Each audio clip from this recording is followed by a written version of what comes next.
Gibarugan sa National Bureau of Investigation ang ilang investigasyon nga dunay ghost flood control project dinhi sa Subo. Kahinumduman dunay pamahayag na niini ang kanhi kongresista sa distrito. Ang detalye ni Nico Sereno.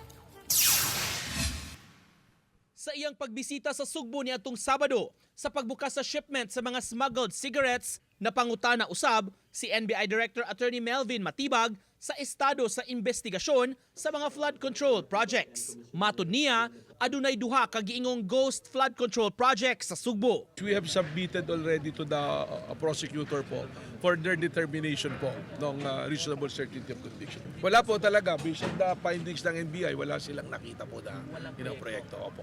Pero yung dokumento, may lumabas na bayad at lumabas po na payment po. Gitumbok ka sa 3rd District sa Sugbo ang gihisgutan nga proyekto. Stage na yung tapos na. Kasi sinumpian na natin sila lahat, yung DPWH at saka yung COA. At hindi nila ma-explain kung bakit meron tatlong location na available. Isa sa contractor, isa sa DPWH at saka yung sa plano na nakabase kung saan yung location. So sa Balamban po So imagine mo isang project, bakit meron tatlong location? Sa social media, may pagawas og pamahayag ang kanhi kongresista sa 3rd District, Pablo John Garcia. Mipakita siya og mga hulagway og dokumento gikan sa DPWH nga pamatuod nga dunagyoy proyekto.